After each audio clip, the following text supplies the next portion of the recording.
ಈ ಒಂದು ಕ್ಷೇತ್ರ ಶನೀಶ್ವರ ಮಂದಿರ ಅಂತೇಳಿ, ಅಂದರೆ ಶ್ರೀ ಹಿರೇಮಠ ಸಂಸ್ಕೃತಿ ಸಂರಕ್ಷಣಾ ಸಮಿತಿ ರಾಣೆಬೆನ್ನೂರು ಅಂತೇಳಿ ಗಂಗಾಪುರ ರಸ್ತೆ ಒಳಗೆ ಈ ಮಂದಿರವನ್ನು ಪ್ರತಿಷ್ಠಾಪನೆಯಾಗಿದೆ. ಶನೀಶ್ವರ ಪ್ರತಿಷ್ಠಾಪನೆಯಾಗಿ 12 ವರ್ಷ ಆಯಿತು. 12ನೇ ವರ್ಷದ ದ್ವಾದಶದ ಮಹೋತ್ಸವದ ಅಂಗವಾಗಿ ಅತಿರುದ್ರ ಮಹಾಯಾಗ ಕಾರ್ಯಕ್ರಮವನ್ನು ಇಟ್ಕೊಂಡಿದ್ದಾರೆ. 64 ಹೋಮಕುಂಡಗಳನ್ನು ಹಾಕಿ ಪೂಜೆ ಮಾಡಲಿಕ್ಕೆ ಪ್ರಾರಂಭ ಮಾಡಿದ್ದೀವಿ. ಕಾರಣ ಇಷ್ಟೇ, ಶನೀಶ್ವರ ಸಾವಿರಾರು ಭಕ್ತರ ಜನರಿಗೆ ಒಳಿತನ್ನು ಮಾಡಿದ್ದಾರೆ. ಆ ಶನೀಶ್ವರ ದರ್ಶನ ಭಾಗ್ಯದಿಂದ ಸಕಲ ಭಕ್ತರಿಗೂ ಕೂಡ ಒಳ್ಳೆಯದಾಗಿದೆ. ಆ ಕಾರಣದಿಂದ ಈ ಶನೀಶ್ವರ ಪ್ರತಿಷ್ಠಾಪನೆಯ ಆಗಿ 12 ವರ್ಷದ ಕಾರ್ಯಕ್ರಮದ ಪ್ರಯುಕ್ತ ಅತಿರುದ್ರ ಮಹಾಯಾಗ ಕಾರ್ಯಕ್ರಮವನ್ನು ಇಟ್ಕೊಂಡಿದ್ದಾರೆ. ಅದರ ಜೊತೆಯಲ್ಲಿ ಇಲ್ಲಿ ಶನೀಶ್ವರನ ವಿಶೇಷತೆ ಏನಪ್ಪ ಅಂದರೆ, ಬಂದಂಥ ಭಕ್ತರಿಗೆ 7 ಗಂಟೆಯಿಂದ ಯಾರು ಅರ್ಚನೆಯನ್ನು ಮಾಡಿ ಪೂಜೆಯನ್ನು ಮಾಡಿ ಆ ಹೋಮಕ್ಕೆ ಸಲ್ಲಿಸ್ತಾರೋ ಅವರಿಗೆ ಆಯುಷ್ಯ ಆರೋಗ್ಯ ಭಾಗ್ಯವನ್ನು ಕೂಡ ಅವರ ಇಷ್ಟಾರ್ಥವನ್ನು ಕೂಡ ನಡೆಸುವಂಥ ಶಕ್ತಿ ಈ ಒಂದು ಕ್ಷೇತ್ರಕ್ಕೆ ಬಂದಿದೆ.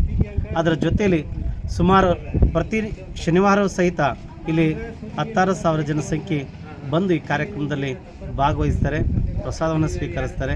ಈ ಮಠದ ಪರಂಪರೆಯಾಗಿದೆ. ಮೊದಲನೇದಾಗಿ ಹೇಳಬೇಕಂದ್ರೆ,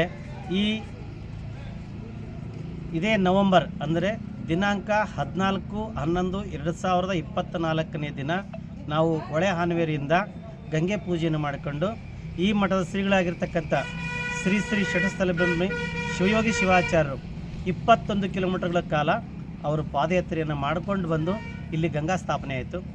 ಮಾರನೇ 15ನೇ ತಾರೀಕಿನ ದಿವಸ ಪಂಚಾಚಾರ್ಯರ ಧ್ವಜಾರೋಹಣ ಕಾರ್ಯಕ್ರಮ ಆಯಿತು.